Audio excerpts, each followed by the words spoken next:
vector-borne disease control and elimination. For this section, we have our chair in the person of Dr. Peter Kwashi, who will chair this session and then call the presenters to be on stage. Dr. Peter Kwashi, the podium. Right, thank you.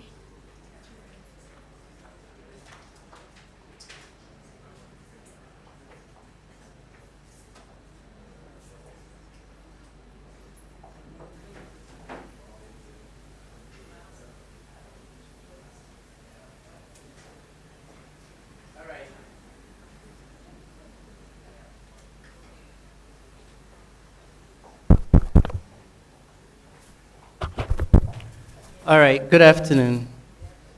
Welcome back to the afternoon edition. So, without much ado, I'm going to call, oh wait. Sorry, I'm a little lost. Okay, yeah. I'm going to call Dr. Claude Ovry, one of our keynote speakers, and he is the head of Global Health Development Program for malaria at Merck, and he's based out of Switzerland. And he's going to present on insights on Merck Global Health integrated innovation and partnership strategies as a way to transfer decisioning to African stakeholders.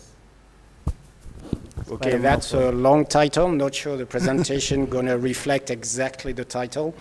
I'm here as a duo because I'm inviting my colleague Delali, and he's based in Accra. Okay. And he's the representative of the Merck Global Health Institute in Accra, and for all, and he's running all our African projects here. Okay. So he'll talk about the projects himself. So before starting on, maybe if we can start the slide so we don't lose too much time, and you can actually move to the next slide, but before dipping into the presentation, what I need to say is we are actually representing Merck Germany and not Merck Sharp and Dohme. So there is two different pharma companies in the world that are calling themselves Merck. So one in Germany, one in US, and the one in US is the one doing vaccine. We not. And so that's just for the landscape. Now Merck in Germany has actually three different business. One is the healthcare, where we develop medication, so specialty on oncology, immunology, immuno-oncology. And there is a global health department within that, and I'll come to that. Second business, I'm sure you will be familiar with, is what we call the life science business, and it's anything that has to go to supply and consumable for lab, but up to building factories for production. And if I give you names such as Millipore, Sigma, you will know what I'm talking about. So this belongs to Merck's portfolio. And the third business is about, it's called electronics, and it's the modern 21st century chemistry. And we're moving really quickly towards the interaction between the nanotechnologies and the cell biologies and that type of thing. So here the key products I would say for public would be the liquid crystal that was managed and produced by Merck, as well as now the LED and the OLED technologies. This is technologies that has emerged by the company. So with that, actually, I will quickly go through the global health intent and where the Merck Global Health Institute fits in. Then Delali will show you the activity that we have in Ghana and that we want to expand across the continent.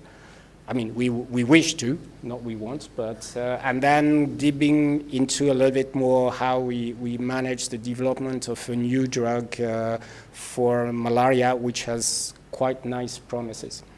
So starting with global health at Merck, so next slide. I can do, sorry, let me be, Yeah, so again, I mean, the advantage to have these three businesses is that you can go across the portfolio and the expertise and the know-how of the three completely different business, all related to life science. And you can build, you can take out the technologies, the assets that are there, and develop them for specific needs that underserved population will have in low and middle income countries. This is what the intent of the Global Health Unit is about. And within that unit, the research and development part is managed by the Merck Global Health Institute, where we both work at. And so the global health strategy, we have three key pillars. The first one is of course driven by, is driving being a key driver of the elimination of schistosomiasis. This is driven by the fact that we are giving 250 million tablets per year to WHO of praziquantel, to WHO. And around that Lighthouse program, we have developed research and development activities for diagnostics, higher sensitivity diagnostic, moving away from CAT/CATs to RDTs. We also just in a process to have registration by EMA of a pediatric formulation of praziquantel. And all that is to increase and accelerate the impact of the use of praziquantel. The second one is tackling other global health challenge. Here today, we are mainly focusing on malaria, and this is what the talk will be today. And there is a third group that is more looking at innovative ways to get access to low and middle country of the portfolio of Merck. So how can we change get better pricing for these countries? So again, at the Merck Global Health Institute, we are doing the research and development. We have, again, we're looking for technologies, existing and emerging technologies that we can transform and adapt to the need we have. We pretend to be science and data-driven. We pretend to do science, and I think we do science. And what we want is to enhance the output of our data by using artificial intelligence, data science, and digital technologies. The only way we can do that for us is through partnership. Merck is not an infectious disease company, so in order to advance the portfolio, the only way we can do is to do our research in partnership. So it's other internal partners, but most of it goes outside and it's looking for external partners. And there is a talk that follows this one, and that will talk about a research program that it's a technology about identifying, characterizing drug resistance for new anti-malarial drugs. Technology that we transfer from the expert lab David Fidock in New York, and we implemented that in Mali. Same lab as David was talking this morning. And not only we transfer the technology, but we transfer the question that we had to the lab. And they were they had the responsibility to build up the answers and to come up with that. Of course, it was a group work, but this is, the way we want to develop technology. We want the brain.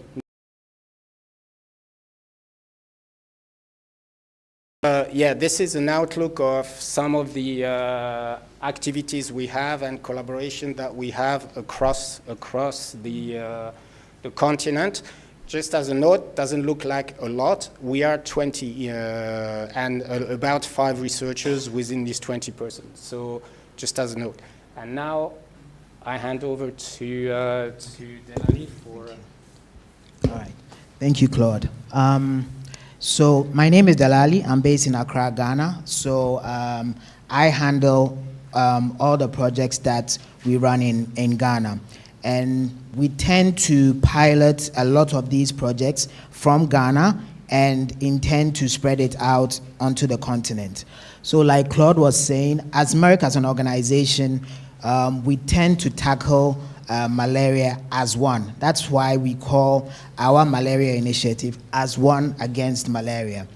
And for this initiative, we have different projects or different pillars that we integrate together to try and eliminate and combat malaria on the continent. I'll be speaking on 3 of these, which are currently running and piloted in Ghana, and Claude will hit on one that he is the real lead on. So the first project I would like to just briefly give you some insights on is what we call the Pan-African VIVAX and Ovale Network, which we call PAVON for short. How do I change it? So the vision of PAVON is to have an Africa free of Plasmodium vivax and Ovale. Yes, the fight is always on Plasmodium falciparum, but studies have shown that vivax and Ovale have begun to emerge in Africa. The mission of PAVON, is to drive the elimination in Africa through epidemiological survey of PV and PO. The main objective is to establish a network, support data-driven policy making. And not just that, we also train the next generation of scientists for Africa. So I'll give you some background on why we started this PAVON network with our partners. So in Botswana and Namibia and Zambia, we carried out a study to study the ecology of PVVAX infection in these countries. So basically, these countries have very low incidences of or prevalence of falciparum, but we went on to study if there is a presence of PVVAX and PVVAX in these countries. The results clearly identified the presence of PVVAX in Namibia and Botswana in the northern parts of these countries, and also determined that these PV patients were definitely antigen negative. What this has done has caused policy change and also treatment and diagnosis change in these countries.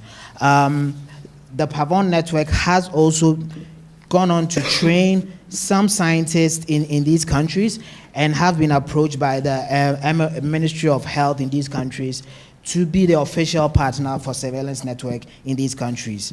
So out of this PAVON network, we have 3 PhDs thesis written to. So this just gives you an indication of where the presence of the PVVAX is in the country. So the red spots on the right will show you the prevalence rates and where they are, the hotspots where they are concentrated. So all these areas we thought were malaria-free, but the survey or the study has shown the emergence of PVVAX in this country, in these regions, sorry. I said earlier that most of our operations start from Accra or Ghana and expand. So as part of that, we have established what we call the PAVON Research and Training Facility here in Ghana. This training facility is just to build the capacity of African scientists in malaria, in the malaria space. So at this center, we have it's completely off-grid. It's on solar. It has dedicated high-speed internet, and we are in the process of establishing and equipping molecular and biological laboratories in these facilities. So we are basically in the process of doing that. So we don't do just the surveillance, we do also capacity building and training for the next generation of scientists. I'll briefly also talk on another project we are running in Ghana called the IR3535 project. Here, we are doing a local study to evaluate the repellent efficacy of this molecule IR3535. So IR3535 is not a new compound. It's been around for about 40 years, but we are trying to repurpose it to see if it can be effective against the Anopheles mosquito and also contribute to the fight against malaria. So basically, it's chemically stable and can be used for different formulations. So together with a partner in the US, we've they've begun to, or they've done a new formulation, which is much, much longer acting, that we are testing in the field and in the laboratory to see if it will be effective against the Anopheles mosquito. So we do this together with partners. We do this together with partners in Ghana and overseas to establish this efficacy. We do this through a three-phase approach. We do a laboratory test to check its efficacy against the Anopheles mosquito, which we have successfully done. Now we are currently running the field study to see its effectiveness in the natural setting. So the last project that we are currently running in Ghana is called GALAC. It's a capacity building program for medical lab scientists in the public sector. So basically we train together with partners, the Noguchi Medical Institute and the Ghana Health Service. We bring them in into the Noguchi Center once a year to train them on malaria microscopy and other comorbidities that come with malaria. We have done 2 pilots and have successfully trained 50 participants, but the next step is to expand into other parts of Africa. So we are looking at expanding into Nigeria, Kenya, then we move on to other continents that are of need, such as the South America region. So these are the projects we're running in Ghana. I leave it to Claude to continue. Thank you. Thank you. Wake up. So yeah, the next part is to explain you a little bit what happened if you're all doing research, you're all having ideas about, like David this morning, identify potential drug vaccine candidates. What come next? So here it's about a molecule that was initially identified by the University of Dundee and collaboration with MMV, Medicine for Malaria Venture. It's the first EF2 plasmodium inhibitor. It was published in 2015 in Nature under the short name of DDD498. So that was the code name so Merck in-licensed it. So it's inhibiting this, the elongator factor 2 with a high sensitivity compared to the human target. This is the graph on the left, the right, over the show. And so Merck has in-licensed this molecule in 2015. Key characteristic of DDD498, which became M5717 when it becomes to Merck, and is now named cabamyquin, which is the WHO official name. So I will use cabamyquin in the presentation. Will make things a bit easier. So the molecule is active against all dividing stages of the parasite. It's EF2 is an enzyme that is involved in the translocation of mRNA into protein, and so the molecule blocks the protein synthesis. One thing we really have discovered recently is that by blocking the parasite protein synthesis, you actually change the sequestration phenotype because there is no expression on the surface of the red cells. So that's something that is discovered. We need to talk. So we in-licensed that protein at the beginning of the animal testing stage. So what's the regulatory, the regulation says is that you need to test prior to go to a human trial. You need to have 2 species tested, one rodent and one non-rodent. So here we choose the rat and the dog. And the problem is the molecule has a very long half-life. It's over 150 hours. And the normal design of such experience is that you dose daily the drug.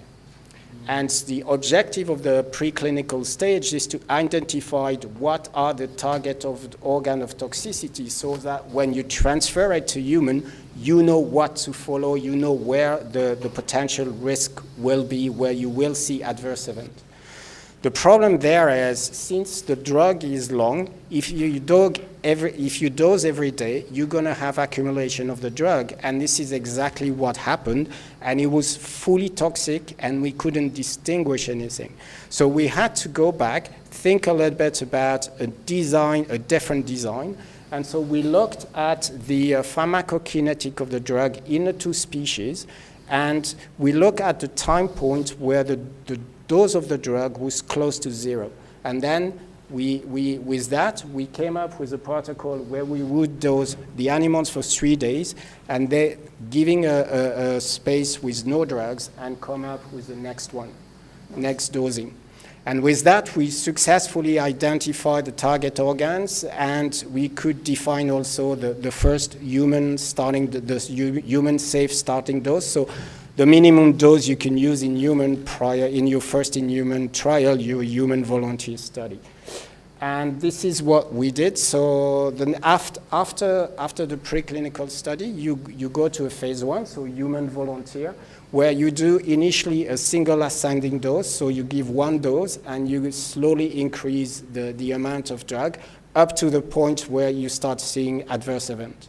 So for us, we started to see adverse event in 1800 milligram. We still went up to 2.1 gram. And we stopped here dosing after two patients because we had confirmation of the adverse, and we didn't want to expose more. We did that trial in Australia, in Brisbane, in James McCarthy clinical unit, and James has developed the human blood stage challenge model. So it's a model where human volunteers will be, so Australian students, for most of them, will be receiving blood stage parasite, malaria parasites, and when they reach a certain level of parasitemia, they have the experimental drug giving. So that allows you to have an early readout of the activity of the drug on the blood stage. So there we tested 400 milligram, 150 milligram, 400 and 800 milligram. So, okay. So in terms of safety, what we've seen is that the molecule is pretty safe. We could raise the drug up to 1800 milligrams, so nearly 2 grams of drug. And most of the events we've seen here were mild, transient, and with no sequelae. So pretty safe drug. And when we looked at the efficacy, actually, which is the interesting part here, on the right you have the 800 milligram where all the volunteer infected were actually totally cured. There were no parasites remaining.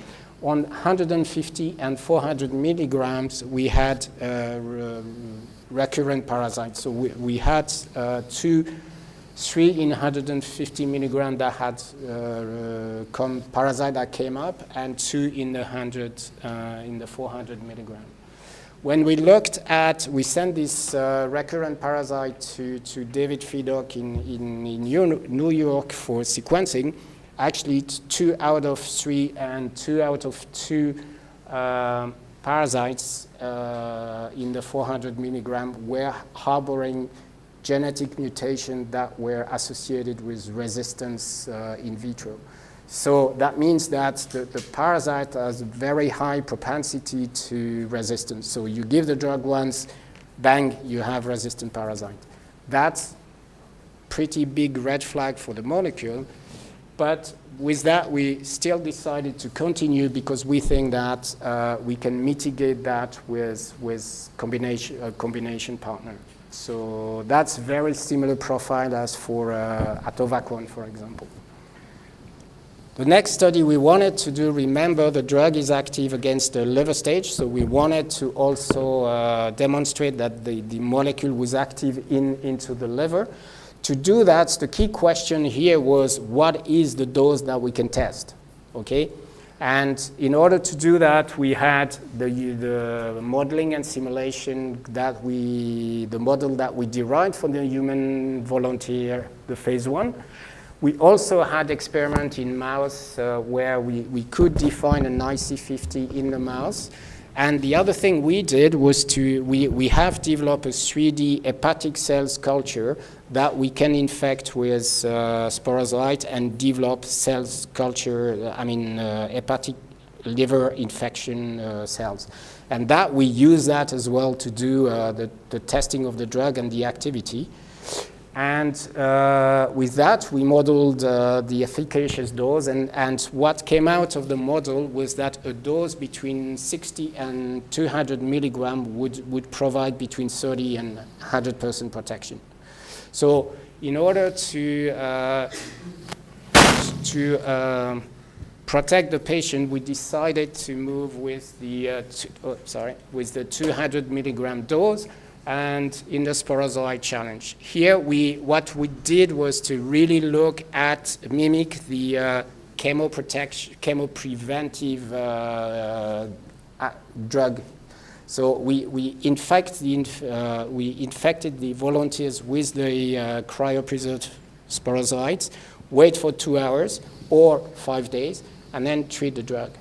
And the result here, the Kaplan-Meier curve, shows you that the 100 and 200 milligram gave 100% protection, while with already 30 milligram, you start to have an activity compared to the placebo. So if we go back to the previous slide here, that means that the 3D cells we've been developing here actually is pretty predictive of what you're going to see as a dose, allows to do a pretty good prediction about what you're going to see in the human models. And that's an advancement, because with that we can also reduce the use of animals, and that was also an interesting aspect. So here again, we've shown that we confirmed the activity in human of the liver stage and the blood stage. And if you then came the clinical development, so moving towards patients, and this is where we are today. So if you think about treatment for malaria today, there is the WHO defined three different use cases of drugs. So the case management, treating patients, prevention, which is basically avoiding patients living in malaria endemic country to become sick. And then there's a more tricky place. The third one is on the elimination, which is more on mass drug administration, etc. So having blood stage and liver stage, we thought that we could actually develop this drug for at least the first two indications, and this is what we're starting to do now. But again, one of the things that WHO is recommending is that each and every new anti-malaria has to be developed in combination, and also knowing that we have a high propensity of resistance to carbamazepine, we actually went to the quest of the partner drug. And it took about 2 years to look, and it's work that we did in collaboration with MMV, we did collaboration with Novartis, etc. So we're really looking across each and every available molecule, and the criteria we had were really of selection were really selecting a drug that would protect carbamazepine against resistance. So first thing is you needed to have a matching PK, so the exposure, the duration of the presence of the drug in the blood have to actually developed in combination with artesunate and the Piramax. So there is a lot of safety and efficacy data around that molecule, which allows also a certain acceleration and de-risking of the program. So that's another positive asset. So we are now on the point to dose the first patients. We have two phase 2A trials that are ongoing. One is to cure the patients, so having classic case management, 28 days protection. The other one, we are dosing asymptomatic patients, and with that, we will have a big data-driven decision point on how we're going to go further with this drug, either for cure, either for prevention, or being more clever and doing the two at the same time. So it's a long way forward still. I hope we can accelerate things, and but let's bet for success. And today I would define success as, let's hope that one day both the malaria and the Women's Day will be out of the calendar. That would mean a lot of SDG achieved. Thank you. Thank you, Claude. So we have time for a few questions.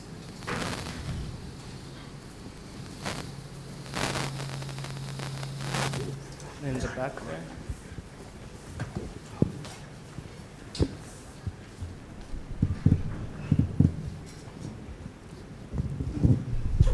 Okay, thank you for this nice talk.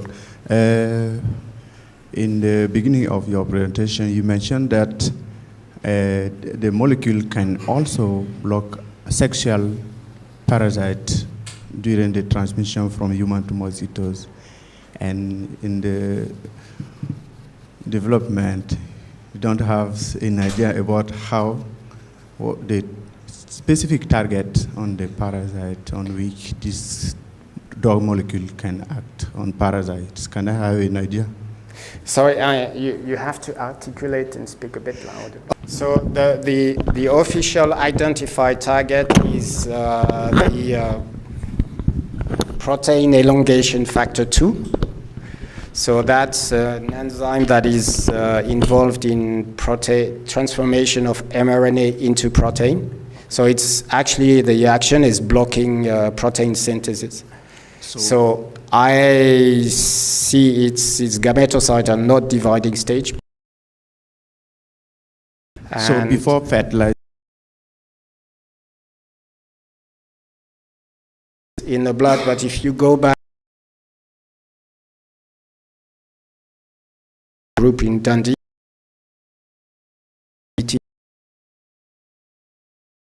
etc. So thank you.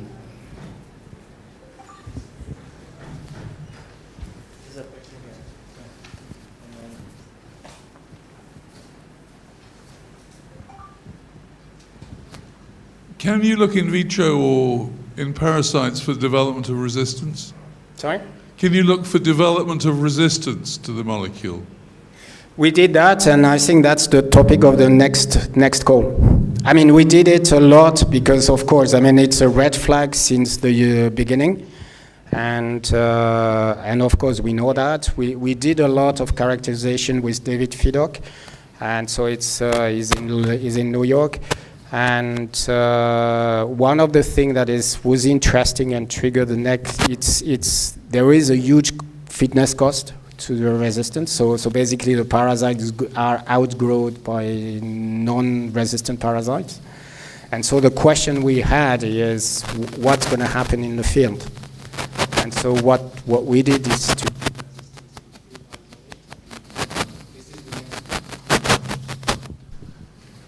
Claude, could you clarify one point? I don't think I quite understood. There were resistant parasites that came out in the phase 1 study with James McCarthy. Yep. So I'm not a drug person. That seems extraordinarily rapid for resistant parasites to come out of a controlled infection. So what are your thoughts? Clearly you're trying to get a partner drug, and I understand, but just how does that happen so quickly? So one hypothesis, I mean, it's not a hypothesis, it's work. That's part of the drug we did with David, and we confirmed with Laurent in Mali, is that it's apparently pre-existing resistance in NF54 and 3D7. I mean, the thing is, each and every, from in vitro up to human volunteer, you're using laboratory strain, and it's the same strain. Where what we want is what happened in the field, and actually it's quite different. And I don't know, the explanation and stuff. It's clear that it's a flag, and this is something we will follow, because even prior to investing to next phase 2B, where you go to 50 to 100 million investment, then it's something you want to understand. So it's known in bacteriology that EF2, so when they do antibiotic development, EF2 is considered as a non-druggable target because of resistance. So in bacteriology, they just forget the target. Right. I have two questions. One comment and a question. First, I think I would be interested in visiting the Pavon With site. pleasure. It's there for that. And the other thing I didn't know, but I didn't say, we do a lot of modeling and simulation for drug development, but also for epidemiology, etc. This is something we want to actually bring somewhere, and probably in Ghana. Okay. And then the second question was, in your clinical trials, when you did your dose escalation, and you got to, I think, 1,800, and with no toxicity. Mm-hmm. This was despite the fact, were you dosing every day? It's single dose, actually. Oh, okay. Okay. Yeah. So it's one dose. Normally, what you do after single dose is you go to what they call the multiple ascending dose. So it's the same, but you give 3 or 4 dosing. Right. But here, the intent is really to give that drug as single dose because of the half-life. So Yeah. we decided that we had sufficient exposure for what we needed to do. Okay, that makes sense. Okay, thank you very much. Thanks to you. And by the way, very pleased and honored to be here. Thanks, Olivia. So now we have there's 2 online questions. Claude. And they will precede 2 online presentations. So the first online from Francine. Thank you for your nice presentation. I wish to know if Merck are organizing. Yes. No, we don't. So again, it's data driven, and we can do if it's associated with one of our research projects. And basically, what we do with funding, and there's 2 examples in Pavon where we had like 3 trainer to master student that were part of Pavon, and that will presenting this at the conference. The work that was presented as the inception of Pavon was 2 PhD students as well, financed as research project. So that's the way we do it. We don't have like free grants, at least not in our department, possible at Merck, but I don't think so. Okay. And the second question is how decision making is shared between Merck and the partners in Africa and Europe. It's so we're a very strong believer that it has to be shared. It's consented decision. It's again, we're looking for brain, not so much for technology. Of course, technology is important. What we want is, the uniqueness of the partners. So you know the field, you know the country. I don't know, I'm Swiss, so it's the difference between the Swiss and the French government. So it's either centralized and vertical, or you just go as consensus. And this is a little bit the way we function. Okay. And typically, the how we organized Mali is really that we transfer the question to him. Okay. And of course it's working together. And I really believe that if you want to have strong decision, hierarchy needs to go away in any sense for the decision when you look at the science, and then the implementation has to be structured. Okay. But all right, thanks again. Philosophy here. And so now we switch gears a little bit. We have 2 online presentations, and the first will be by a colleague of Claude's, Claudia De Mata, who is a global health scientist at Merck, Germany, and she'll be presenting the value of P-falciparum field isolates for the prioritization of drug combinations to de-risk malaria drug development in the case of, carbanequine M5717. Okay. Hello, can you hear me? Yes, we can hear you. Okay, I will share my screen. Share, and wait. Okay, can you all see my screen? It's fine, to be sure. Not yet. I'm sharing the presentation. Yes, it says you have started screen sharing.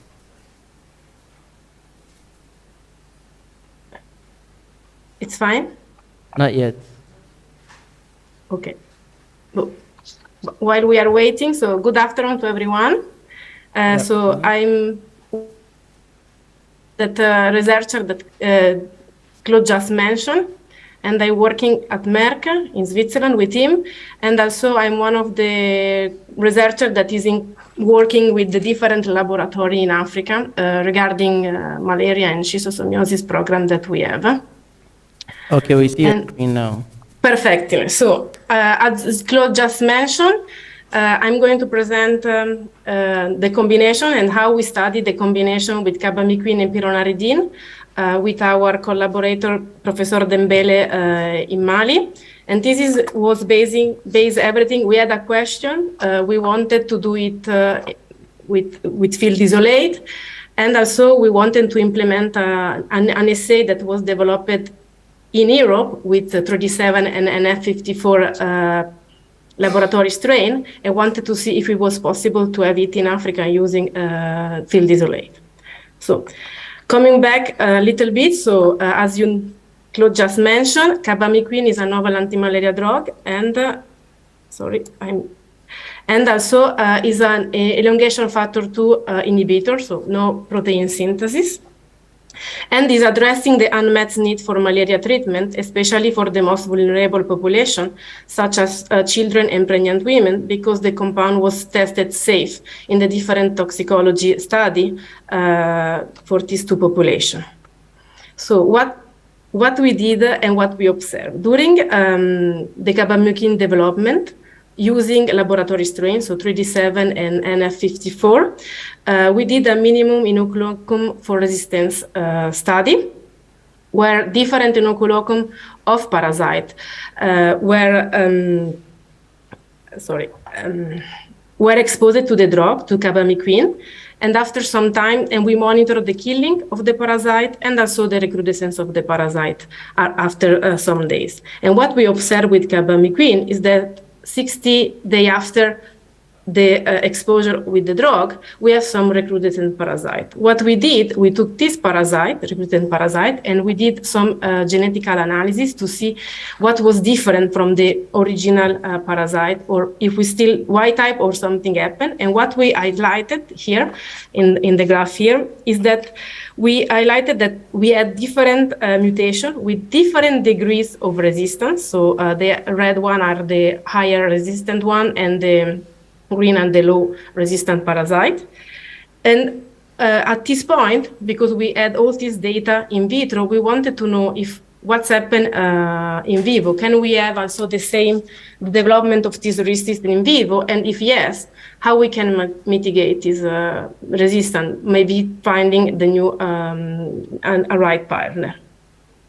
So here, what we did first, we used the humanized mice model, so the energy mice model, engrafted with human red blood cell and Plasmodium falciparum parasite 3D7. We treat the animal when the parasitemia in the mice was around 1 with carbamazepine. And what we observe a killing of the parasite, no parasite in the blood, but 20 days after we treated the mice, we saw that all the mice treated presented recrudescent parasite.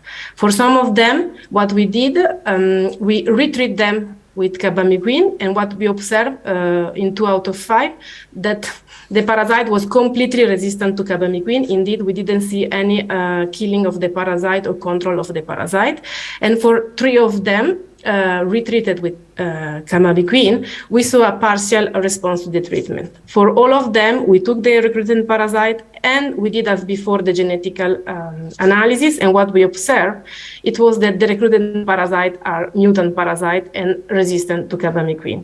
And now at this step, we decided, okay, as we know, we need to have a partner drug, as is also the mandate of WHO that we cannot have anti-malaria treatment with only one single drug. So what we need to find? We need to find a partner drug that have a different mode of action of our compound, that has a similar half-life of our compound, because if one of the two, if we have a mismatch in the half-life and one of the two will persist as a monotherapy, we can develop some resistance to the second compound. And also, if it's possible to use a drug that is already in the market that is known to be irresistible. For this reason, as Claude mentioned before, we choose to work with peronardine, that is a well-known compound. Also because peronardine is a fast-acting drug, inhibitory of beta-hematine formation, and even more specifically, peronardine is matching our half-life of carbamazepine, that is around 150 hours.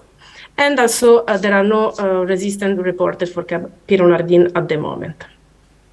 So we redid the humanized mice model study where we infected the mice with Plasmodium falciparum, and we treated them with a combination of carbamazepine and pironardine. And what we observed is that we have a delay of recrudescence parasite after day 20, so they recruited around day 40.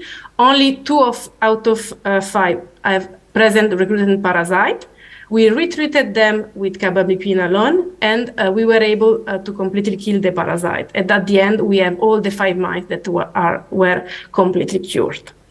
So at this point, to expand the limit data set that we obtained from mice while limited the animal use, we developed a new in vitro interaction parasite reduction ratio assay for early de-risk the clinical development of anti-malaria combination. So briefly, this was developed last year. It was published last year too. So briefly, in this new assay, what we do, the concept here is it was to mix the 2 compounds at different concentration and check the parasite viability at different time after drug exposure using parasite reduction ratio. And take all these viability data and using in silico modelization, try to fit all the data and obtain the different parameters that allow us to have some idea about the drug-drug interaction, and also to check if our dose prediction in human was correct. However, this assay was developed with laboratory strain, so with this assay, we could not really take in consideration all the genetic diversity that we can have on field. And for this reason, we decided to implement using field setting for the fields. We decided to make it accessible to field setting research and obtain more data vis-a-vis the parasite genetic difference in collaboration with Professor Dembele in Mali. So basically what we did here, we adjust the in vivo study assay we did before. So we adjusted, so taking freshly field isolate from patient, and we started an ex vivo culture for 72 hours, because it's the maximum time that we can culture field isolate parasite in a mix of our 2 compound concentration, and we measure the viability of the parasite, and with this viability of the parasite, we were able to modeling the rate of killing of the parasite using the combination, and see where we had limit, and also if pironardine was a good partner drug for carbamazepine. And the next step, it will be to use the parameter obtained from this model to always in silico simulate the dose that we can use in clinical trials. So basically, the first step that we needed to change in this assay to allow it to be used in a field setting, it was that we developed the first assay using parasite reduction ratio step, because if we do a normal cybergreen or microscope analysis, the problem is that we can only have information about what is detectable. So we have the information about parasite growth and that we can detect, but we have up the limit of quantification. But all the parasites that are under the limit of quantification, that are invisible with the cybergreen and sometimes also at the microscope, we cannot detect them, and they are really important for the analysis. For this reason, and since Professor Dembele worked on this micro-tracker assay, we assess the use of cybergreen combined with a micro-tracker readout to try to identify the viability of the parasite, as is shown here. Viable parasites were in life, so green and blue, and dead parasites are characterized by the blue light. And this allows us to continue our study. So basically, once we have all these, we had obtained all these viability data, what we did, we we put together a grow parasite model in silico. This model is a one compartment model that is summarizing the killing and the growth of the parasite. When the parasite is in monotherapy, is under the monotherapy or combination therapy. And with this model, we were able to obtain the different parameters that we didn't obtain and we cannot obtain using a mice model. So the first step was to analyze the monotherapy. Here is the monotherapy of carbamazepine. So what you can see is that the parasite growth was well described by the model. So the dots are the raw data obtained in the laboratory, and the line that you can see is the line obtained by our mathematical model. So as you can see, for carbamazepine, we observe a regrowth, a low dose. You can see it more at 1.8 nanomolar or 7.5 is more clear. So we see a initial killing of the parasite followed by a regrowth of the parasite. This is suggesting that the parasite are developing an adaptive resistance to the drug, a low concentration, but not a high, because at high concentration, we have the complete killing of the parasite. So using this model, we were able to derive the EC50 of carbamazepine that was around 20 nanomolar after we have this full adaptive resistant development, so when we have high dose of our compound. For pironaridine, everything was fine. As before, the model described very well the data. And here we didn't see any adaptive resistant development. And we were able to model that the EC50 of pironaridine, that is a constant IC50 and is around 30 nanomolar. Now, we wanted to study what's happened when we combine pironaridine with carbamazepine. So first, we check, as before, the viability of the parasite. Using them, we observe that when we give carbamazepine plus pironaridine at the same dose where carbamazepine was, we observed this just adaptive resistance, pironaridine was capable to completely kill the parasite, also the resistant parasite to carbamazepine. So after what we did, we took all the data, the parameters that we extrapolate from the model, and we did extrapolation, and we did a heat map to try to visualize the killing rate of the parasite. And what we observe is that if you check here, so at 30, we have the EC50 of pironaridine, and 6 nanomolar, we have the EC50 of carbamazepine. And when you observe, when we exceed both drug EC50, we have a completely kill, and the killing rate of the parasite is stay constant. So meaning that we will kill all the parasite without having this adaptive resistance that is coming out. Only for you to know, one is blue-green here is meaning that the killing rate is really fast, but when is pinky, we have a slow killing rate. So now, as Claude mentioned before, and also I just mentioned, the problem are the resistant parasites. So what we did, we redid this MIR study done at the beginning using laboratory strain in Africa. So we implemented the assay in Professor Dembele lab.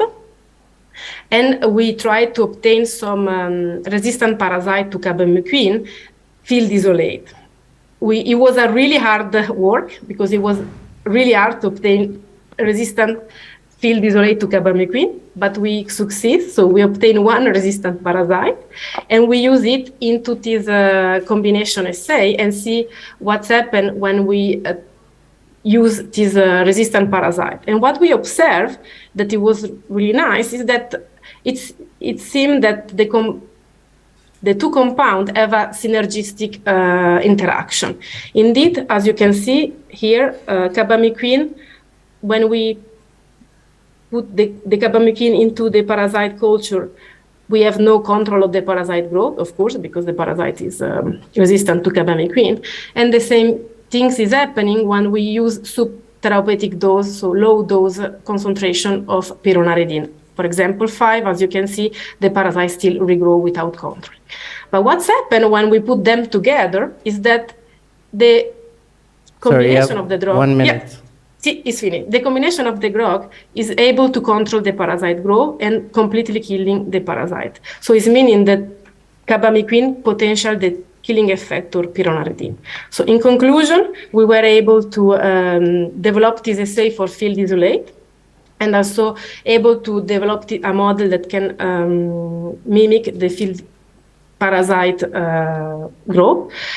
We saw carbamazepine also with field isolate displaying an adaptive resistance, but that with pyrrolidine we can control this adaptive resistance, and we can have a stable killing rate all along our treatment. So I want to thank my colleague at Merck and also our collaborators, so Dr. Dembele and his student in Mali, and Dr. Sebastian Vika that helped us for all the modelization part. And thank you.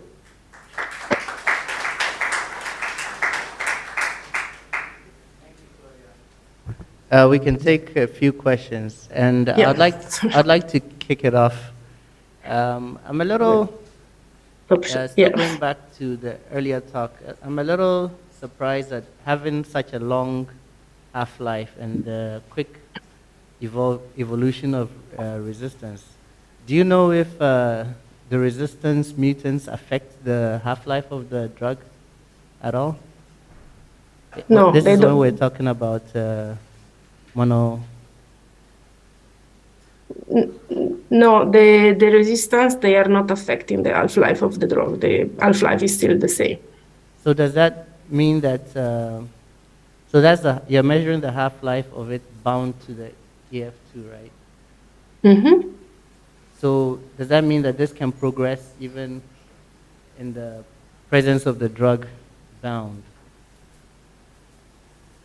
Sorry, I didn't understand your question. In the case of a resistant mutant, where you have resistance, but then you have the drug present. I'm just trying to picture what that looks like. So if you have a resistant parasite and you put the drug So drug it's not a is doing... competitive inhibitor, is what I'm asking. Is it a competitive inhibitor, or is it? No. Okay, I think I'll ask Claude, because maybe I'm not asking it properly. There's a question.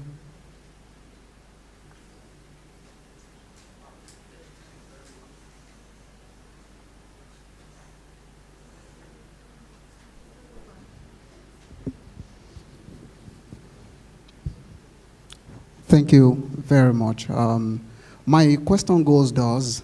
The principle behind the use of artemisinin-based combination treatment is because we want to have two drugs, one short half-life that kills large biomass.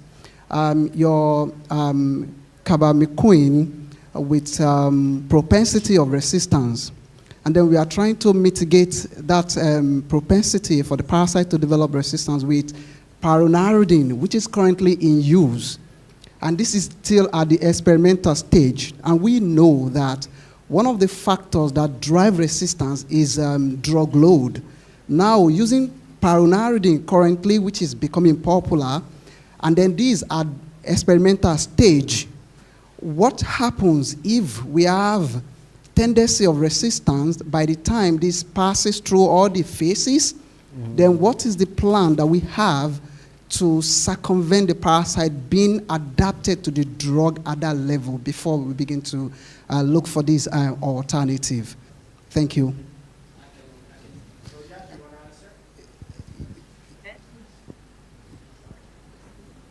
Do you want to answer? Oh, I answer. Oh, I answer. That's a very good question, and that's also a reason why we want to have two drugs having the same duration, because one of the weakness of ACTs, which we see happening, is because you have resistance against ACTs, you start to have resistance against the long-acting drug. because there is no protection, because it's short half-life, and you have like pyronaridine is for 40 days without protection, so it's a single drug use actually. ACTs is 2 times single drug if you want. Here we try to have 2 drugs that are fast-acting, so killing the parasite a little bit together, and then protecting the reemergence together. So that's a little bit next generation of combination if you want. It doesn't stop your question about if there is resistance of a pre-existing resistance of pyronaridine. It's true, and that's a risk. Pyronaridine, no one has ever been able to generate resistance. So it seems that it's a drug that has a very, very low propensity to have a resistance generation, which we never know. If, as you said, if there is suddenly an expansion of use, that may happen. We expect that by combining, you can overcome the existing, but yes, it's a risk. Then we'll have to switch to another combination. But to be honest, I mean, there is no such new drugs existing, actually. If you look at, the pipeline, and if you look at the portfolio of MMV, we went through all of them. But technically, that is now ready to go into phase 1. There are 2 or 3 drugs. So, and if you take out the one that have short half-life, and there was one drug we were discussing with Novartis, but which is really an artesunate-like, and I don't remember the name, but the code is KE609. It's super fast-acting. They're testing it into severe malaria now. But the fact is, the half-life is super short. And so when we put them together in mice, bang, you had resistance to the 2 drugs at the same time. So there's not so much choice, unfortunately. But don't ask us, ask MMV. Okay.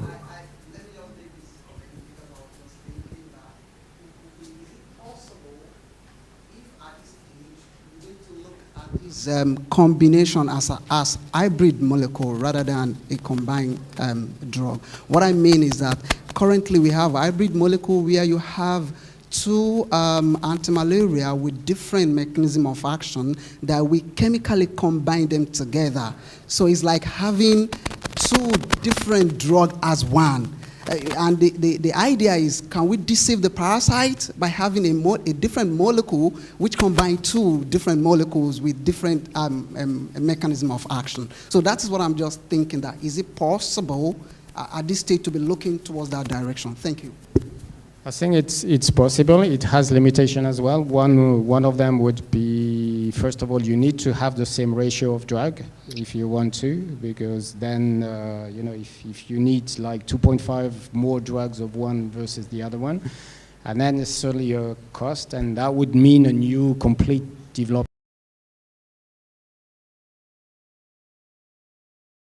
I mean, there are other ways where you could actually that actually potentiate the effect. There was, Patrick. Okay. Can I ask that we hold the rest of the questions till the evening so that we... Sure. All right. So we have another online presentation by Dr. Freddie Bryce Simo Nem, and he's a postdoctoral fellow at the Center for Research in Infectious Diseases at Yaoundé, and he'll be presenting the clinical, biochemical, and virological study of the co-circulation of Plasmodium, SARS-CoV-2, dengue, and chikungunya in febrile patients in 2 hospitals in Yaoundé. This sounds like a very interesting talk. Do we have him online?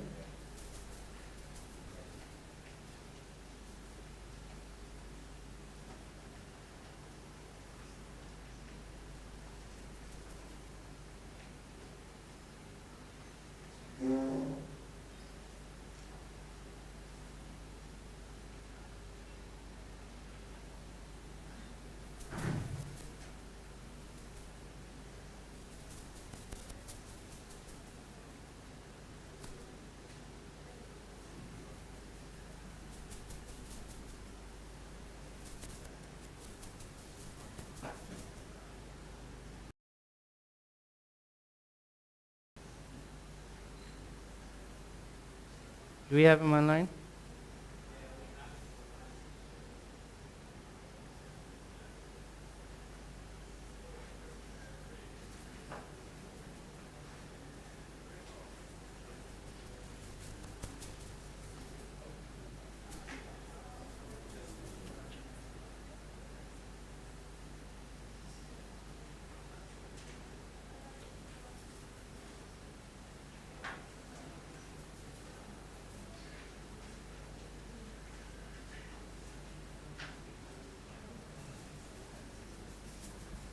All right.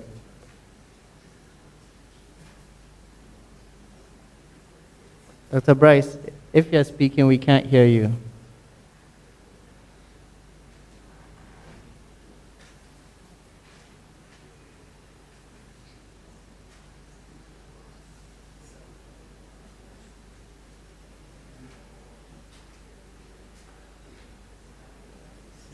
Allô, je ne sais pas si vous m'écoutez là maintenant. Okay, we can hear you.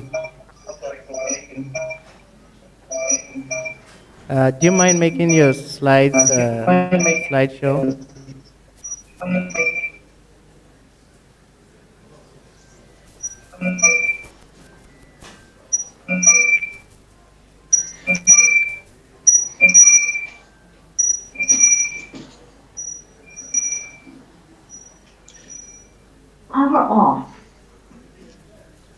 Bien, bonsoir à tous.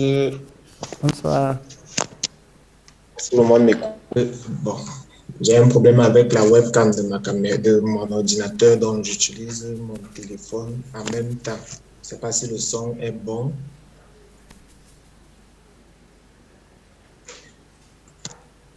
Ok. Merci pour cette opportunité que vous m'avez donnée de pouvoir présenter ce travail qui est intitulé. Hello? Oui. Yes, yes. Can you show slideshow? Slideshow.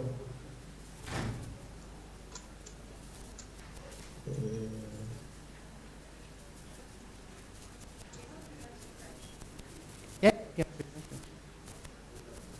No, the slideshow. Slideshow.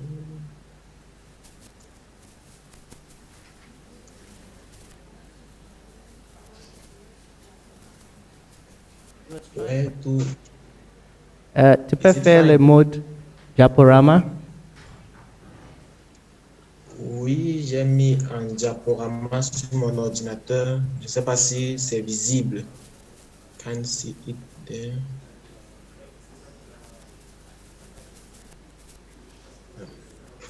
Je pense que c'est pas visible. Une minute, s'il vous plaît. Okay, let's go on. Let's go on. Commence. OK.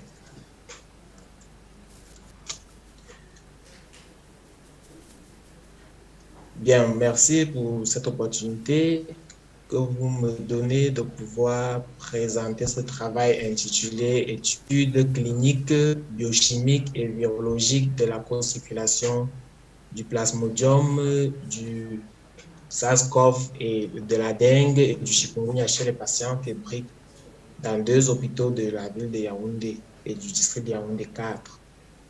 Il vous sera présenté selon le plan ci-contre. Est-ce que vous m'entendez? Oui, oui, je vous entends. Est-ce que vous m'entendez? Oui, très bien. Ok, ce que vous pouvez faire, c'est vous enlevez le partage, vous partagez tout votre écran, ensuite vous repassez en mode présentation et vous partagez l'écran. C'est ça, partagez maintenant tout l'écran.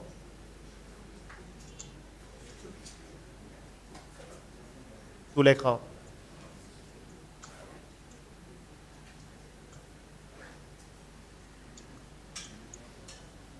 Voilà, maintenant, revenez sur votre présentation. Donc là, ce qu'on voit, c'est un dossier avec des fichiers Excel. C'est ce que nous voyons. Oui, je reviens sur...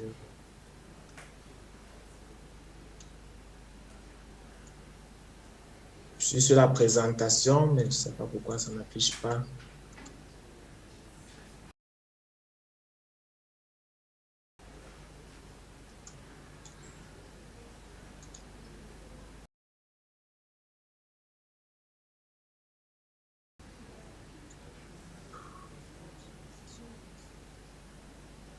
Voilà. Maintenant, passez un mode diapo pour voir. Vous avez étendu votre écran ou pas? Vous avez 2 écrans? Oui, oui, oui. En fait, j'utilise l'écran de mon ordinateur. Ok, présentez comme ça. Je pense que...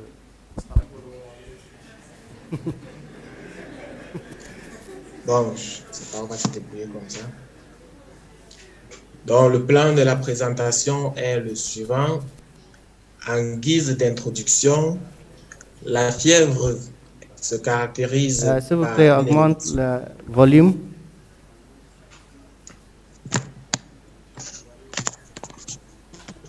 La fièvre se caractérise par une augmentation de la température au-dessus de 37 degrés en absence d'effort physique. Et c'est l'un des mécanismes innés de défense de l'organisme face à des agressions étrangères. Donc, l'étiologie de la fièvre peut être infectieuse. La plupart du temps, on retrouve des allergies ou non infectieuses causées par des allergies ou infectieuses. Donc, la cause majeure des pathologies fébriles parasitaires en Afrique centrale ou subsaharienne, on trouve généralement l'infection par le plasmodium ou bactérienne par le typhus. D'autres causes mineures, à savoir des infections par des arbovirus, ont récemment été démontrées et des études ont montré la circulation des virus dengue et chikungunya, et plus récemment avec la pandémie de la COVID-19, ce virus fait partie des causes des pathologies fébriles. Ces différentes pathologies présentent comme commun une fièvre d'apparition brutale couplée à plusieurs autres signes cliniques dont les plus principales sont des courbatures, des céphalées, de l'arthralgie, des myalgies et puis des douleurs abdominales. Sur le plan immunitaire, du moins, ces pathologies, sur le plan biochimique, ces pathologies se caractérisent par une élévation du taux de créatinine, phosphate, des plaquettes et de cellules lymphocytaires. Dans le monde, ces pathologies se retrouvent généralement dans la zone intertropicale, à savoir des infections par le plasmodium, la dengue et le chikungunya, avec des prévalences allant de 10 à plus de 90% selon la région. Et plus récemment, le COVID-19 a été montré circulant en Afrique dans plus de 47 pays et touchant plus de 3 millions de personnes. Des études antérieures ont montré la co-circulation entre le virus de la COVID-19 et celui de la dengue, notamment rapporté au Brésil, à La Réunion et puis en Colombie. Et des facteurs tels que l'âge, c'est-à-dire des personnes ayant un âge de plus de 65 ans, ou des facteurs de la colocation avec des personnes malades, une dyspnée, c'est-à-dire une température supérieure à 39 degrés, et puis les facteurs immunitaires tels que le taux de créatinine élevé, étaient des facteurs qui sont généralement associés à cette co-circulation, co-infection entre ces différents pathogènes. Dans le cas du Cameroun, quelques études de prévalence ont été effectuées et ont montré effectivement la circulation des virus dengue, chikungunya, et le plasmodium est le pathogène le plus circulant dans le pays. Mais des études montrant la co-infection entre ces différents pathogènes restent à ce jour inexistantes et peu d'informations sont présents sur les facteurs qui pourraient être corrélés à la co-circulation entre ces différents pathogènes. Ainsi, face à ces observations, nous nous sommes posé la question de savoir quels seraient les facteurs qui sont corrélés à la co-circulation entre ces 4 pathogènes chez les patients fébriles venus en consultation dans les 2 centres hospitaliers du district de Yaoundé 4. L'objectif de ce travail était donc de déterminer ces facteurs corrélés à la co-circulation entre ces 4 pathogènes chez les patients fébriles venus en consultation dans ces 2 centres hospitaliers de Yaoundé 4. Et plus spécifiquement, il s'agissait de déterminer les caractéristiques de ces participants, de déterminer la séroprévalence et la prévalence des co-infections entre ces 4 pathogènes, ainsi que de déterminer les facteurs liés à la co-circulation de ces pathogènes. Pour atteindre ces objectifs, nous avons mené une étude transversale et descriptive à l'hôpital des districts de Biémassi et au cabinet médical Saint-Étienne, dans le même district, pendant la durée allant d'octobre 2020 à janvier 2021. Donc, nous avons inclus durant cette période un total de 181 participants présentant une fièvre d'apparition brutale datant de moins de 7 jours avec un ou plusieurs autres symptômes, à savoir la tragie, les céphalées, les douleurs abdominales et bien d'autres. Dans cette étude, nous avons exclu des patients présentant des fièvres chroniques et des patients non consentants. Cette étude a fait l'objet de l'approbation par le Comité national d'éthique de la recherche et les autorisations administratives. Les autorisations de recherche du district de santé ont été obtenues. Ainsi, pour les patients consentants, un questionnaire, ces derniers ont été soumis à un questionnaire suivi d'un prélèvement sanguin, dont une partie a été utilisée pour la numération formule sanguine, une autre partie pour la recherche du plasmodium par GTS et une dernière partie pour la détermination du taux de créatinine phosphate, des antigènes dengue, des IgM, anti-SARS-CoV et anti-chikungunya. Les données ont été analysées à l'aide du tableur, ont été rentrées à l'aide du tableur Excel et puis analysées à l'aide du logiciel SPSS, et les facteurs associés à l'infection ont été déterminés à l'aide du test de KID. Suite à cette méthodologie, les résultats suivants ont été obtenus. La figure du tableau suivant présente les caractéristiques socio-démographiques de la population. Nous notons que la plupart des participants étaient des femmes et c'était âgés de moins de 20 ans, qui étaient plus des élèves et n'avaient aucune connaissance et la plupart des participants n'avaient pas de connaissances spécifiques sur les arboviens. Pour ce qui était de ces infections, l'infection par le plasmodium a été détectée chez plus de 70% des participants, suivi de l'infection de la présence d'anticorps anti-chikungunya chez 30% des participants, suivi des IgM COVID chez 14% des participants et enfin de l'antigène NS1 de la dengue chez 1% des participants. Donc, ces prévalences sont proches de ceux obtenus par Achandi et collaborateurs en 2016, qui montrent une forte prévalence élevée du plasmodium chez les patients fébriles. Et les résultats de WACCBIP et collaborateurs en 2018 montrent une faible circulation de l'ARN du virus de la dengue chez ces mêmes participants et une circulation du chikungunya chez 30% des participants à cette période. La figure suivante présente les co-infections entre ces différents pathogènes. Nous notons une forte co-infection entre le plasmodium et le virus chikungunya chez 17% des participants, suivi d'une triple co-infection entre le COVID-19, le chikungunya et le plasmodium chez 4% des participants, et seulement 0,5% des participants étaient co-infectés par le virus de la dengue, par le virus de la dengue et celui du Covid. Donc, ces résultats sont les résultats de BAC et collaborateurs en 2020 ont aussi montré une faible co-infection entre le virus de la dengue et celui de la COVID-19 chez 25% des participants dans une étude chez les patients fébriles menée au Brésil.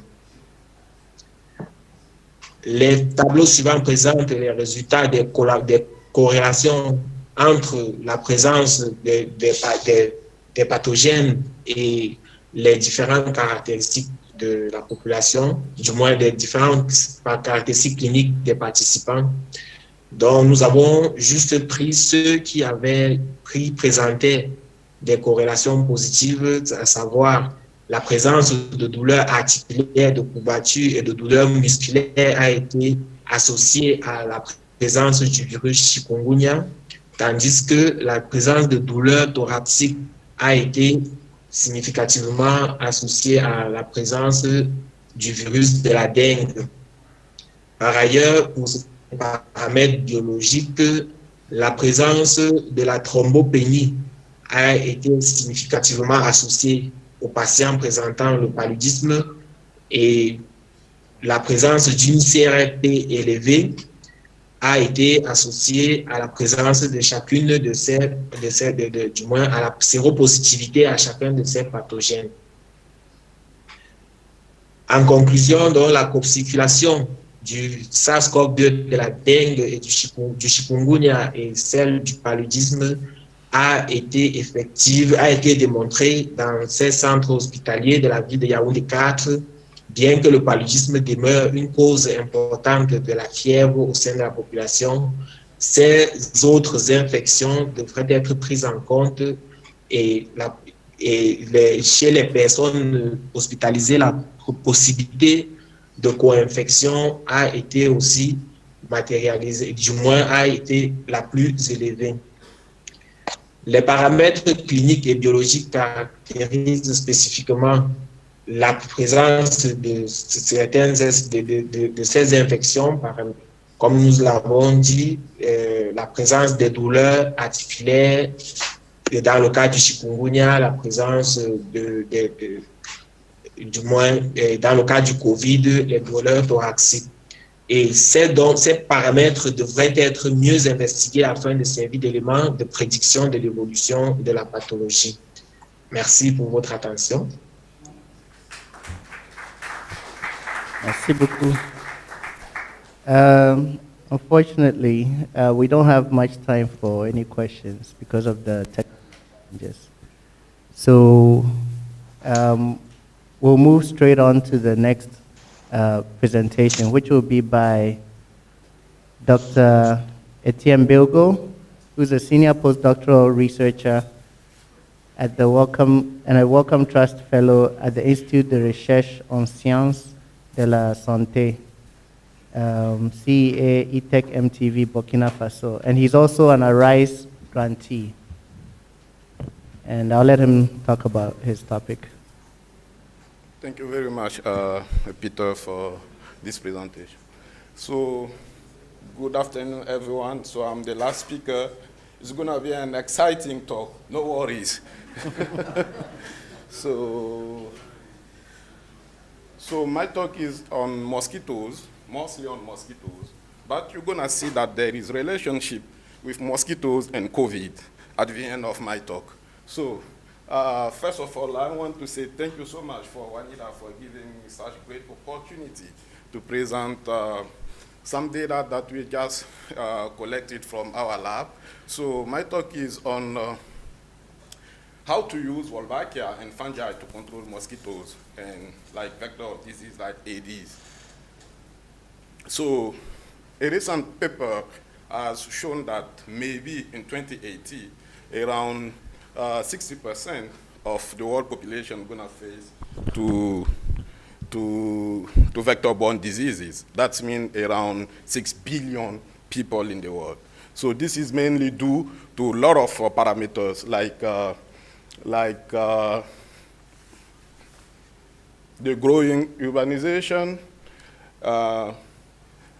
but mostly on the insecticide resistance also. You can see here in this figure, this is fogging of insecticide in Malaysia, but even by fogging a lot of insecticide, they are not able to control ADs. So that means we need new tools to support the common tools that we have in our hands if we want to do a lot of progress. So we are proposing to use Wolbachia to support our vector control tools to control dengue. What is Wolbachia? Who is Wolbachia? Wolbachia is a gram-negative intracellular bacteria. It's naturally found in around 60% of arthropods in the world. And Wolbachia plays two main characteristics. First of all, Wolbachia is a parasite of mosquito reproduction system. And secondly, Wolbachia looks to confer some protections to insects when they're having Wolbachia in their body. So that means we can use Wolbachia to make refractory mosquitoes to viruses or to make them refractory to malaria parasite, for example. So, and Wolbachia is a parasitic microbe of mosquitoes reproduction system due to this mechanism called cytoplasmic incompatibility. We used to say CI. And this cytoplasmic incompatibility is laid by some genes called CIF genes. And for example, I'm gonna make a short caricature of the system. For example, if a male of mosquitoes has Wolbachia and is mating with a female which don't have Wolbachia, which doesn't have Wolbachia, the female cannot lay eggs and cannot contribute to the next generation. That means we can use Wolbachia to suppress mosquito population. And this is the aim of one of the program in the US called Mosquito Mate. In Florida, they want to use Wolbachia, release males of Wolbachia in order to sterilize females and suppress the mosquito population. So, talking about refractory mosquitoes, for example, if a female of mosquitoes has Wolbachia, it's become really refractory to any infection. It looks like it's a vaccination. It looks like we are giving a vaccine, the natural vaccine to the mosquitoes. In this case, they cannot have the virus of dengue or the parasite of malaria, and in this case, we are stopping the transmission of the disease. So this is the program. This is using refractory mosquito harboring Wolbachia is a program from World Mosquito Program. So in our lab, we want to use a strain of Wolbachia called Wolbachia WAU. And this strain is one of the most powerful blocker of viruses within Aedes. And this strain, you can see that this strain can block this dengue virus, Zika virus, and is found in different organs of the mosquitoes at a higher titer. But unfortunately, this strain of Wolbachia is not playing CI. This is a mechanism that makes Wolbachia to spread within population. That means if we want to use this strain of Wolbachia in the field, we need to come with another support in order to help the drive of this Wolbachia in the field. And this is the rationale of our project, because we have one of the powerful Wolbachia strain, and now, unfortunately, it's not playing CI. We need to come with a solution that can support the spread of this strain in the field. That's the idea of my talk. I want you to have that like the main idea of the talk. So we want to do that through entomopathogenic fungi. In our lab, we are working a lot on entomopathogenic fungi. Fungi used to work like chemical insecticide. So they are infecting mosquito through contact, and after that, they are going through the different layers of the mosquito cuticle before killing mosquitoes. And in our lab, we have developed different strains of entomopathogenic fungi that we have isolated locally in Burkina, and we have shown that they are really virulent against mosquitoes. They are killing them around 7 days. They are taking around 7 days to kill mosquitoes. And we have also shown that they are really specific to mosquitoes. They are not killing non-target insects like honeybees here, like cockroaches. So when we wanted to come with solutions to support our Wolbachia AU to spread in the field, we went to do literature review, and we have seen couple of papers showing that in the field there is some Wolbachia. When a mosquitoes, for example, has this Wolbachia, and we infect them with fungi, the fungi cannot kill them. If you recall, I said that some strain of Wolbachia, when they have Wolbachia, some strain of mosquitoes, when they have Wolbachia, some strain of Wolbachia, they become really refractory to any infection. That means, for example, if we want to spread the fungi in the field, as the mosquitoes, when they have Wolbachia, they become really refractory to infection, to any infection. That means we can use the fungi in the field to suppress the natural mosquitoes, and those one who has Wolbachia, that means even the fungi enter in contact with them, they won't die. And we can help, like we can put a positive selection to kill the wild mosquitoes and let drive the Wolbachia ones. So the objective of our project was to understand what's the mechanism behind this protection when you are working with Wolbachia and the fungi. And also, our project was the first time where we are putting Wolbachia in African mosquito background. And also, we wanted to see if this system can really work in the field. So the design was pretty much simple. We have like, go to the field, make baseline data collecting Aedes mosquitoes in the field, characterize them, bring them to the lab, establish a colony. After having the colony, we make the back crossing of our natural mosquitoes with mosquito which already has Wolbachia in their background, and start to study the co-infection studies. So this is some baseline data. So we have shown that by collecting Aedes mosquitoes in western Burkina, you can see that these mosquitoes are really resistant to insecticide. You are seeing around 60%, 80%. According to the WHO, if the resistance is below 80%, that means that there is a resistance. You cannot really work with this kind of insecticide. That means that the tools that we have in our hands are really failing. We need to come with a new tool. So we establish colonies in the lab. We send the eggs to Glasgow in order to make the back crossing of mosquito which has Wolbachia with our mosquitoes in order to generate the Burkina Faso strain with Wolbachia. And then we made the line colonization. We didn't see any differences when we are comparing the wild mosquitoes with Wolbachia and the mosquitoes our mosquitoes without Wolbachia, and the new line that we put Wolbachia in terms of survival, in terms of a hatching rate, and so on. So we did the co-infection study. For the co-infection study, you can see here that when you are infecting mosquitoes which has Wolbachia, you can see that the fungi here, even at the higher dose, which is 10 to the 8 conidia per milliliter, you are not seeing any death. It's like 90% of survival. And with one of our master student, Tatiana, here in the back, she studied what's going on in terms of protection by studying some genes related to the immunity. So she has a poster, and she can explain you better, because she know better than me on that. Okay, yes, this was, thank you.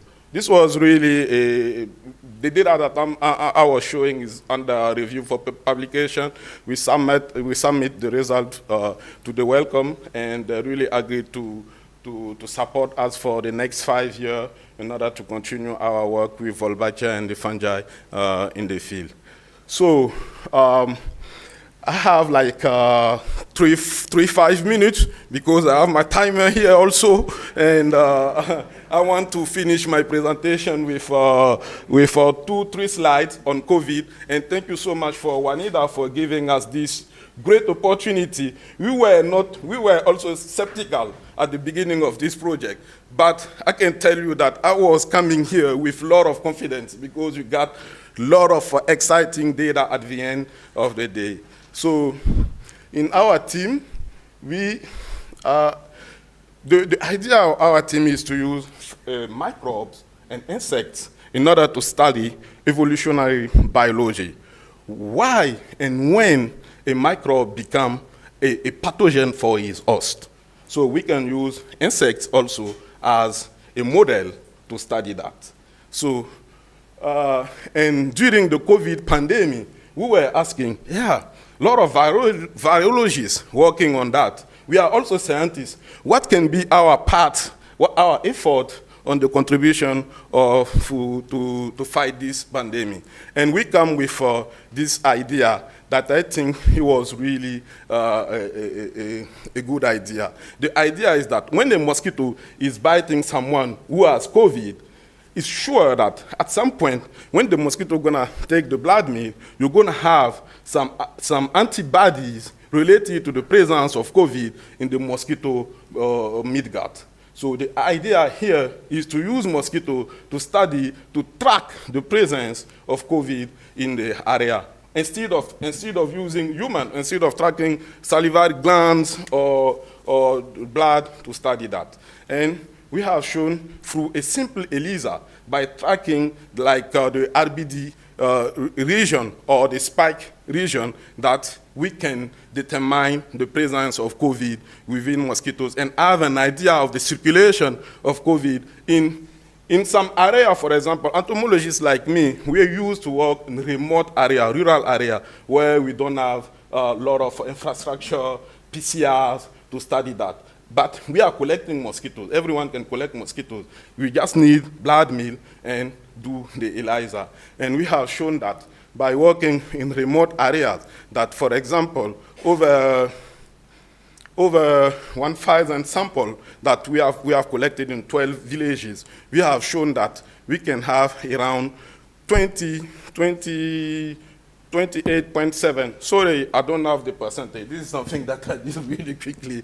It's 28% of positive mosquitoes in the rural area compared to 45.707% of mosquitoes in the urban area. That means that COVID is really circulating in a rural area of Burkina Faso. And what is really great with that, we want to do what we call ELISA for blood sources. We can know where this COVID came from by doing this ELISA. Maybe the COVID is circulating between cows or monkeys or cats, something like that. So I think I'm really at the end of my presentation. Thank you so much, Peter, and thank you so much, WANIDA, for giving us this really, really great opportunity to showcase what we are doing in our team in iTech MTV in Burkina. Thank you so much.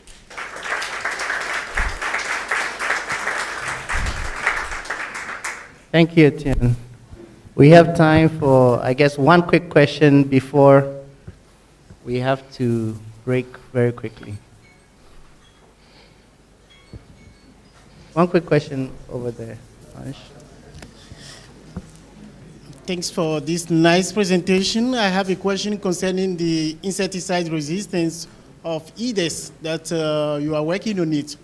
In Burkina Faso, we know that you are working on cotton, so that means that you are using much insecticides for insect control. Did you do what we call biochemical analysis on IDES, population of Burkina Faso, before starting your experiment?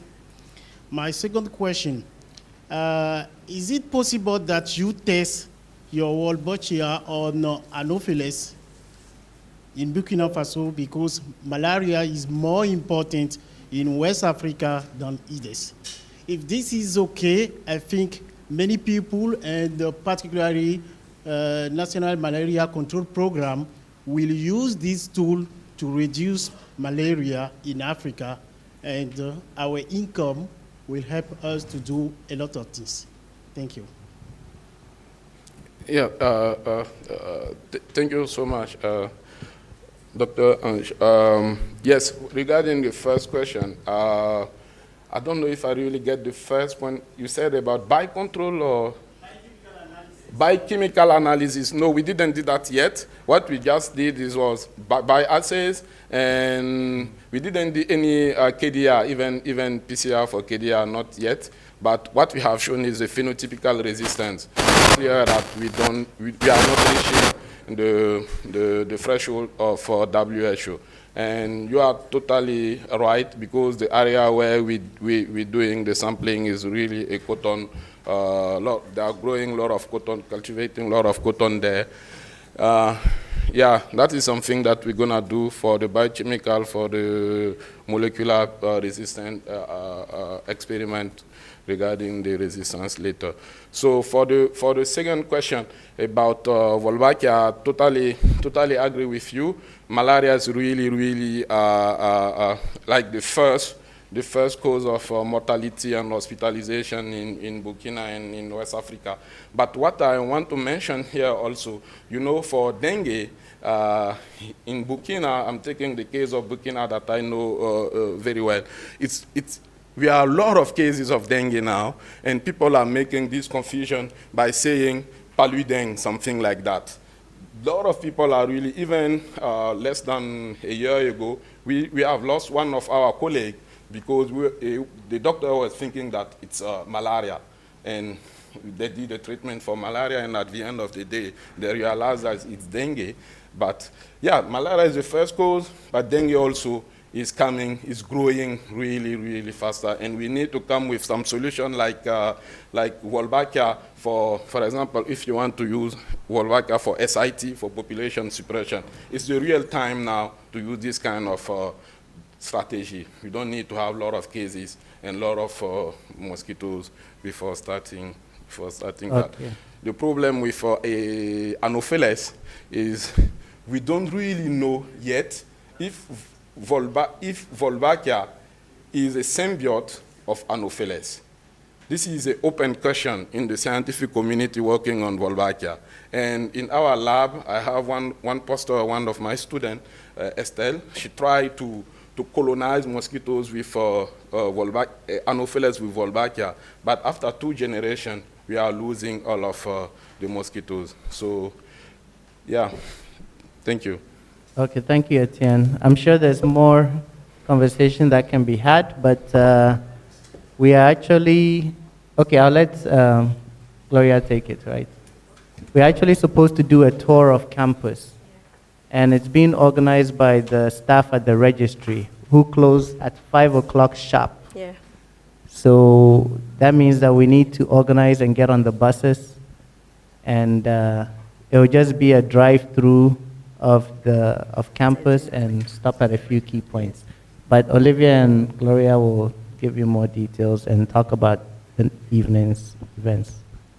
Okay, so as rightly said, that's what we're going to do from here. So kindly, as you walk out, you grab your snack and then just jump on the bus, and then we'll just go quickly. And then we have a meeting at Fiesta Royal with the students that are on the WANIDA program. So you all head towards Fiesta Royal with the bus, but we'll come back here before we go. So kindly grab your snack, and then we jump on the bus. And then tomorrow we're having the session at Fiesta Royal, not here. Yeah? Yes. Also to announce to everyone, there's a gala dinner tonight at Fiesta Royale at 8 p.m. and everybody's invited. Right, so that's it, and we'll continue at WANIDA. Please leave your headsets on the seat. Your headsets, kindly leave them here. Don't take them away, please. Thank you.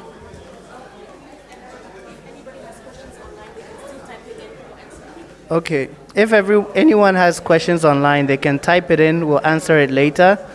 And if you brought a poster here, attention, if you brought a poster here, you have to carry it to Fiesta Royale for tomorrow and Friday.